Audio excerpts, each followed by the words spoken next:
BioBioChile.tv presenta la entrevista de Tomás Mochati desde CNN Chile.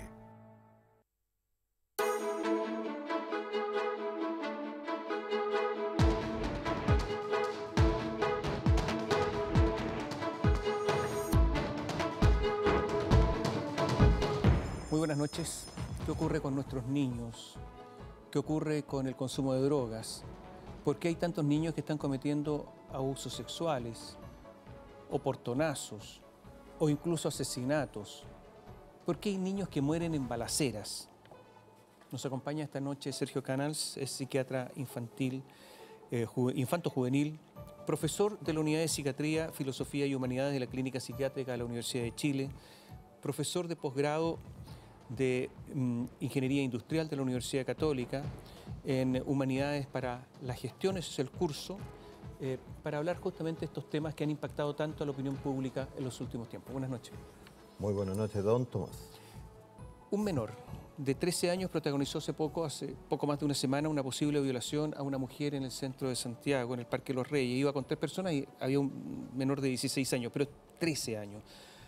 En Pudahuel, una madre acusó que su hija había sido violada por 3 niños de 8, 9 y 12 años al interior de una sede vecinal.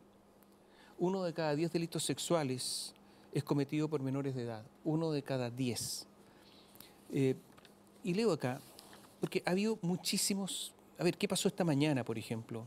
Hubo un ajuste de cuentas esta mañana y simplemente murió un muchacho de 19 años junto a un amigo de 16. Uno quedó muerto, el otro 16. Ocurrió una balacera esta mañana. En fin, podemos nombrar una cantidad de casos increíbles, como por ejemplo este, Matías. Le decían el C pequeño, 14 años, líder de una banda de portonazos, que se dedicaba a los portonazos.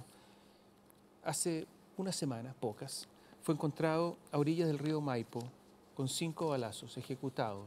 Ni la Policía de Investigaciones ni la Fiscalía Sur saben hasta el momento qué ocurrió, pero con una historia de abandono impresionante. ¿Qué está pasando? Bueno, difícil una mirada global, pero uno lo que tendría que intentar buscar son algunos factores nucleares. Y uno es la parte contextual, ¿no es cierto? Y uno no puede escapar a lo que sucede hoy día en Chile, yo creo. Yo creo que Tony Judd, que era inglés, decía que el problema es la admiración de los poderosos y el desprecio de los débiles. Los débiles, ¿no es cierto?, son los más pobres, los que viven a la marginalidad, los que no logran integrarse a esta trayectoria, ¿no es cierto?, del desarrollo del mercado. Estos son, y la gente tiende a menospreciarlo. Tanto así que alguien acotó o generó un nombre, la porafobia, que Adela Cortina, que es la fobia a los pobres, a los marginales. Así le puso a Adela Cortina, una destacada profesora de ética y filosofía española, actual, y dijo que esta fobia, miedo irracional, ¿no es cierto?, ya era porque la gente siente que los pobres, los marginados, los que están en las fronteras, no son capaces de aportar nada a los demás. Y uno tiene al final una especie de odio y rabia por los que no van a aportar nada contra uno. Pero Sergio, y eso genera un contexto donde se instala entonces la pobreza, la destrucción familiar, ¿ya? Y la ruptura de proyectos con sentido. Pero Sergio, un niño de 8 años, de 9 años, a ver, no han vivido nada. ¿Qué pasó con ellos? Otro con 12. Porque uno, si mira este contexto, al cual habría que agregar, alguien lo dijo y yo lo creo, nunca la vida había valido menos. ¿Ya? Y esto arrastra todas las posiciones, pueden terminar en la eutanasia, en las propuestas, donde reflejan eso. Nunca la vida del más débil, del más frágil, ha valido menos. Pero dentro de ese contexto es obvio que finalmente es lo subjetivo, el desarrollo personal de ese niño, de ese adolescente, lo que va a marcar la opción final de cometer un acto delictual o no delictual. El contexto es solo el lugar donde las fuerzas, ¿no es cierto?, se ordenan para que pueda emerger esto o no. Y ahí sí que entramos a la dimensión individual. Y todos los estudios han mostrado que el abandono familiar, la falta de padre, que es un tema no menor, o la distorsión del rol del padre, ¿no es cierto?, más algunos trastornos del desarrollo personal en términos del descontrol y la impulsividad, que también está asociada a una cosa que se llama estrés tóxico. El estrés tóxico es que en los primeros meses de vida, ¿no es cierto?, de un niño, esté afectado a violencia o a deprivación afectiva. ¿Y esto qué es lo que hace? Que los sistemas reguladores que están madurando ya desde chico nunca se desarrollan bien y va haciendo que el niño entre en una trayectoria de impulsividad, de mal manejo de sus emociones, ¿no es cierto?, y de falta de control en situaciones que ya debiera comenzar a tener. Si le sumamos la falta del sistema, ¿no es cierto?, educador de contención, ya lo más probable es que actúe en ciertas circunstancias, como las que han sido mencionadas, bajo el impulso, sin la reflexión necesaria, eso se llama mentalización en psicología, ya, a través de comportamientos que se llaman paso al acto. El último término técnico, paso al acto es actuar sin la reflexión, sino impulsado por la emoción de ese momento, por las apetencias, pueden ser sexuales. Recuerdo, yo trabajo en un lugar con gente que tiende a tener antecedentes delictuales, junto a otros comportamientos, y uno de ellos un día me dijo, preguntándole por qué él estaba en esa línea, donde nosotros trabajamos con ellos, me dijo, porque mira, doctor, me gusta la plata fácil, me dijo. Y por lo tanto, eso, y entonces potencialmente lo vas a hacer, potencialmente sí, puede ser que sí. Entonces, la regulación de impulso, la reflexión crítica, uno escarba y no lo encuentra. Sumado al último punto, para cerrar el contexto, que a lo que se le da poca importancia, que es que el desarrollo ético-moral, porque habitualmente se habla del desarrollo emocional, del desarrollo cognitivo, está perturbado, ¿ya? No se ha construido como corresponde. Y el desarrollo ético-moral, al final, tiene que ver con la construcción de una conciencia autónoma responsable, donde uno ordena, de acuerdo a una jerarquía de valores, lo que es bueno y lo que es malo, para saber lo que puede hacer y lo que no puede hacer. Un niño en los primeros años de su vida entonces se juega prácticamente la vida, de acuerdo a este contexto. Hay gente que podría decir, claro, uno es mitad genética y mitad cultura, o sea, mitad familia, cultura y mitad biología, pero la verdad es que la humanización, lo que nos va a construir como humanos, se juega en el primero, segundo año, es cierto. Eso quiere decir que este niño, pongo cualquier ejemplo, un niño de 8 años que ha cometido actos como yo no sé cómo un niño de 8 años puede violar a una mujer, no tengo idea. Pero... Y al tiro un comentario, a mí me parece que eso, un niño de 8 años que cometa este acto y sea delictual, es imposible porque es demasiado pequeño para... Puede haber estado en el grupo, ¿no es cierto? Exacto. 8, 9 y 12. Pero... el 12 ya es preadolescente, donde empiezan a pasar otras cosas, pero son niños, no son adolescentes. ¿Estos niños son todos recuperables o hay niños que ya están absolutamente perdidos? No. ¿No? No, yo... creo, o si no, uno no haría psiquiatría o terapia, que siempre, aún en la estructura más patológica, no vamos a hablar de los psicópatas adultos, ¿sí? Pero en general, si en la etapa de la niñez y de la adolescencia, antes de llegar a la adultez, por lo menos biológica, que es como los 24 años, siempre hay opción de transformaciones, ya de cambios, de lograr girar las líneas del desarrollo, ayudarla a madurar o que el paciente, ¿no es cierto?, logre instalarse en un proyecto distinto existencial. ¿Qué hace un padre con un niño así? ¿Qué puede hacer un padre que no está viendo? ¿Tiene problema? O sea, de partida habría que preguntarse si tiene un padre, y que no es un tema menor. Porque cuando conversamos en relación al núcleo temático que podríamos conversar,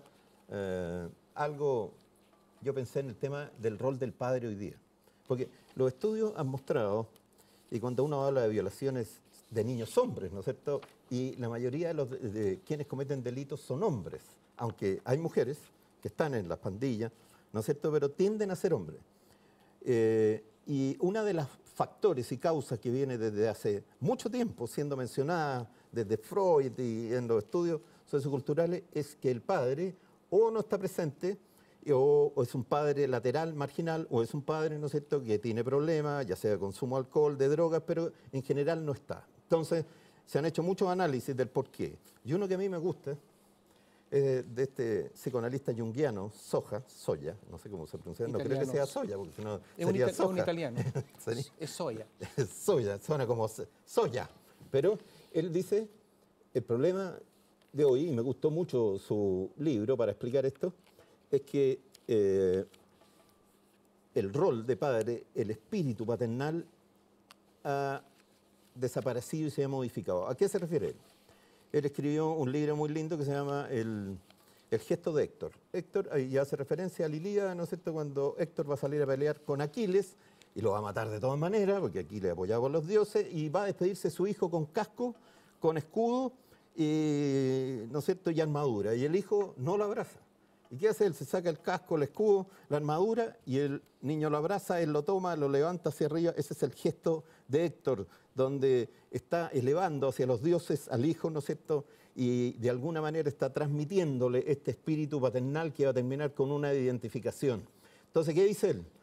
Hoy día, el hombre, ¿sí?, se debate en su rol de padre entre dos niveles. Uno que es el más primitivo, biológico, evolutivo, que es el macho reproductor, pero es el macho que tiene poder, hoy día podría ser hasta poder económico, ya poder de protección sobre el hijo en todas las dimensiones, y el padre que tiene que sacarse la armadura. Y chocan, porque el padre que tiene que sacarse la armadura, esa función ha sido construido socioculturalmente. Y el otro padre, el padre, ¿no es cierto?, procreador, el padre de la violencia, del poder, ese tiene un origen filogenético, biológico, evolutivo. Y hoy día se ha roto este rol del padre, del gesto de Héctor, ¿no es cierto?, donde al hijo le transmite no solo las normas, los valores, estoy hablando además del hijo hombre con más fuerza, ya que la hija mujer, ¿ya?, y le induce a una propuesta y lo educa existencial completa. El padre siempre está más pegado a los reglamentos, a lo que ordena. Basta verlo en la consulta, cuando yo veo, me llevan a un adolescente en que está la madre sola criándolo. ¿Dónde entra en conflicto? Cuando llega la adolescencia o la preadolescencia, no se la puede, porque hay algo que el autor mismo dice, ok, la madre, ¿se necesitan estas madres solas? Sí, porque no hay padre, pero llega un momento en que sí se necesita un padre real y no imaginario que esté con ese niño, conduciéndolo y transmitiéndole este rol del padre, que no solo de poder, es de cariño, de acogida, de conducción, de espiritualidad, de norma y de valores. Vamos a hacer un alto y voy a dejar preguntas planteadas. Muy bien. Las preguntas son las siguientes. Uno, ¿cuánto tiene que ver el machismo con la actividad delictual de jóvenes? Y en segundo lugar, si el feminismo sirve para combatir eso o no. Segunda pregunta. ¿Puedo anotarlas? Las vamos a repetir. Segunda pregunta, ¿cuánto tiene que ver la droga con todo esto? ¿Y qué está pasando con la droga en nuestro país? Tercera pregunta, a propósito de machismo, feminismo, la ausencia de padre. ¿El matrimonio entre personas del mismo sexo soluciona en parte la desintegración de la familia o no? Volvemos en un instante.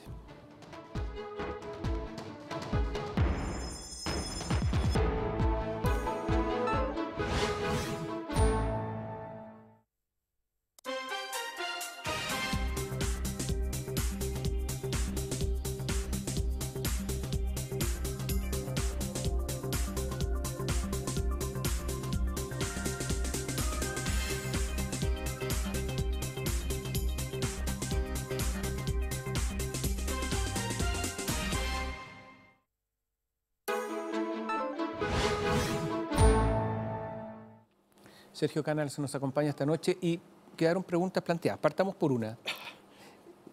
El hecho de que haya muchachos que cometan tantos delitos y que sean delincuentes a veces avesados, hay un acto de machismo ahí.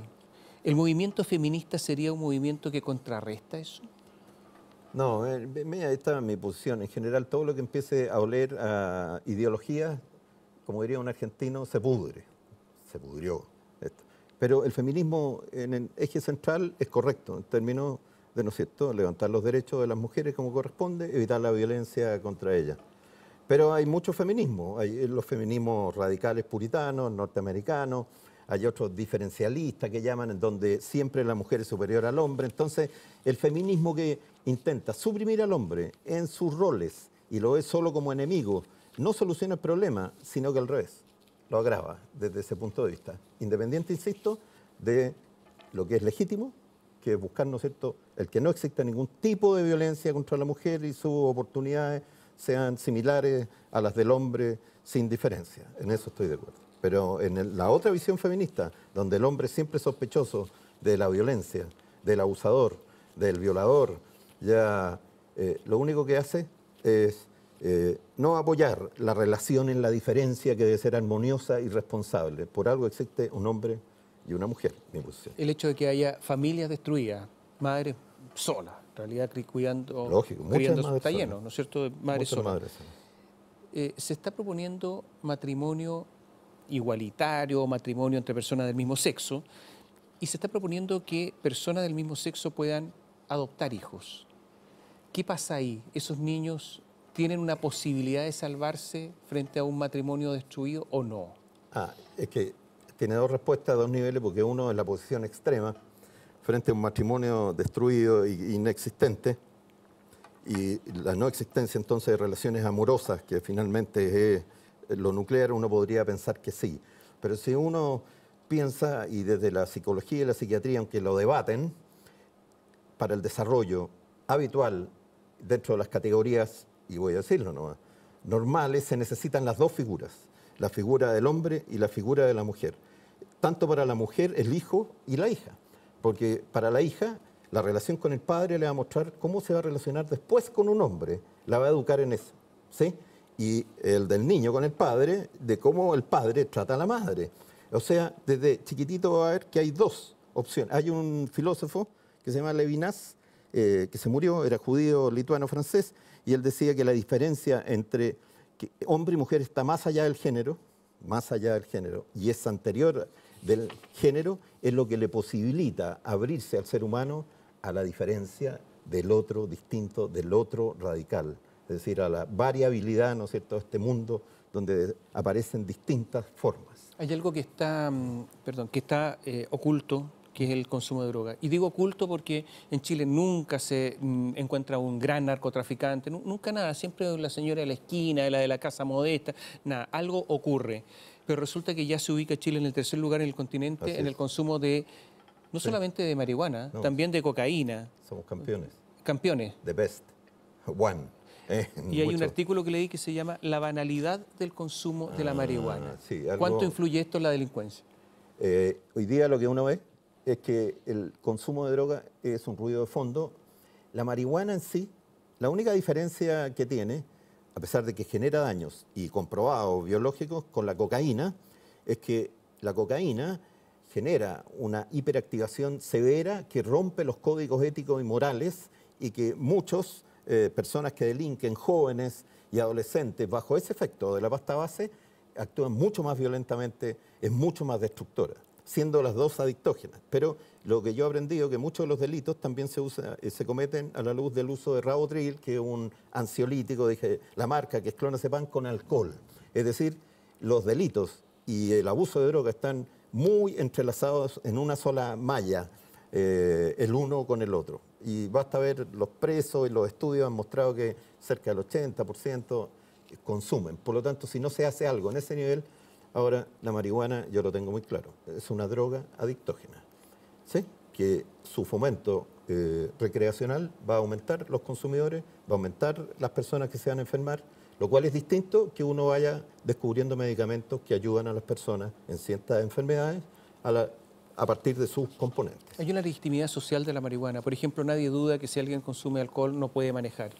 Pero si alguien fuma marihuana, no puede manejar. Pero eso cuando alguien choca le hacen control de alcohol, pero no de drogas. Pero ya está listo, me parece, el proyecto del narcotest. Y ahí lleva mucho tiempo y no... porque, bueno, habría que preguntarse quiénes... No, porque uno tiene que cuidar lo que dice. No, ¿Quiénes consumen? No, claro, porque todo esto tiene que pasar por diferentes vías. Pero el narcotest en Estados Unidos existe, y en las empresas existe, y es muy duro el control, porque los accidentes son gigantescos, ¿ya? Hay un área que es muy proclive al consumo y se le ha metido poca mano, que es la construcción. Uno sabe, los trabajadores. Todo esto lo conoce uno. O sea, yo creo que aquí se ha provocado una distorsión donde las drogas son vistas como algo legítimo dentro de una visión, una especie una visión narcisista del derecho a pasarlo bien, que está basado en lo corporal, y ¿por qué me lo vas a quitar si es mi libertad? ¿Sí? Entonces, eso yo creo que ha permeado las visiones más científicas y ha ido modificando las miradas hacia una permisividad global del consumo de alcohol y drogas. Yo sé que se acabó el tiempo, ¿sí? No, pero esto va a ir para peor. O sea, yo soy bien escéptico. Trajeron el modelo islandés, ¿sí? Lo promocionaron. Vamos a ver cómo nos va con ese modelo. Pero yo creo que este es un tsunami. Hay que mirar Canadá nomás, Uruguay en Sudamérica y Canadá ahora en un país desarrollado que han legalizado el uso recreativo. ¿Se acabó el tiempo? No, tenemos, ¿cuánto nos queda? Un poco todavía, sí. Un poco, porque yo quería, dentro de estos factores, al comienzo hablamos de que nunca la vida había valido tan poco.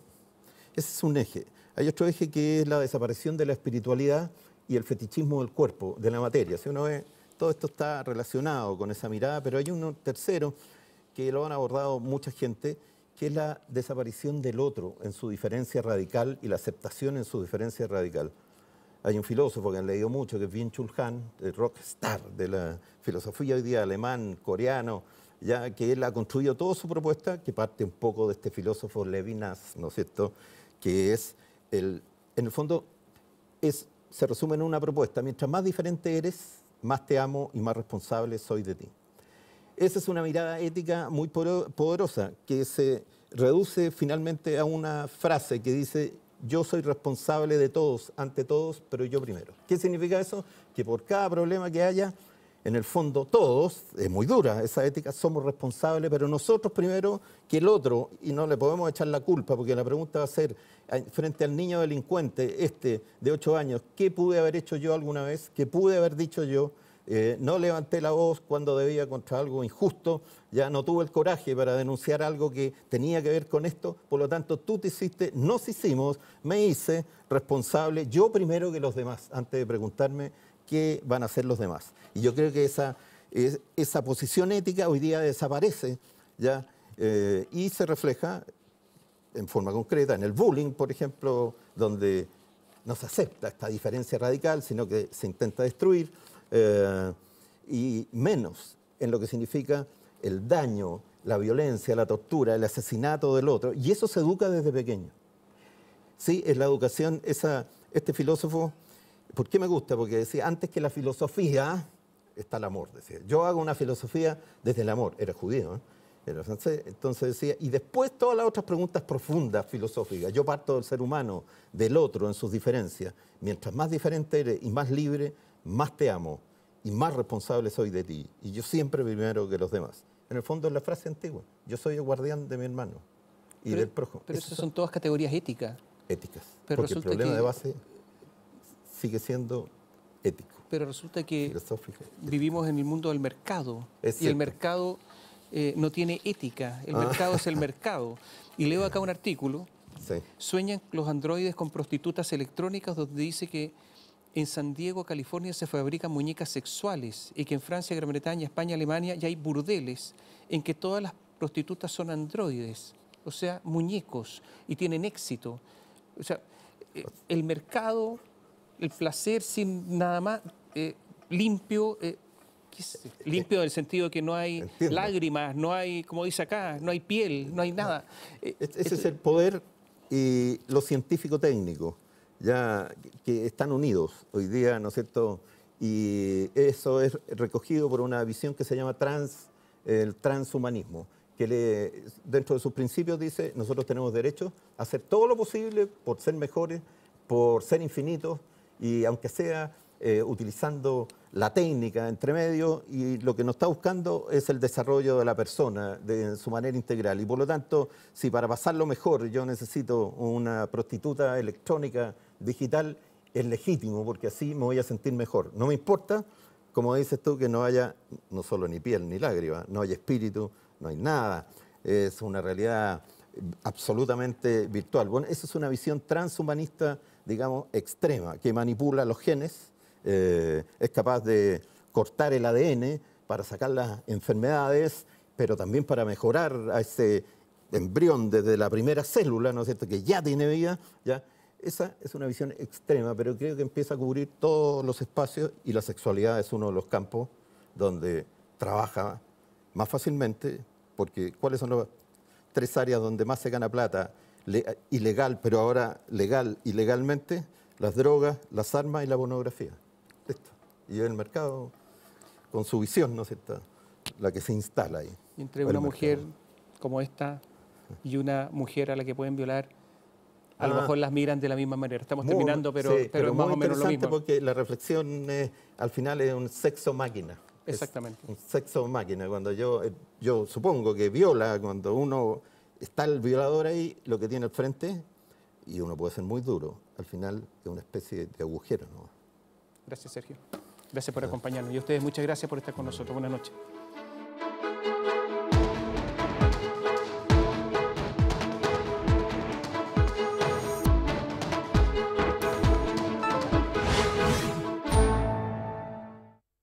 BioBioChile.tv presentó la entrevista de Tomás Mochati desde CNN Chile.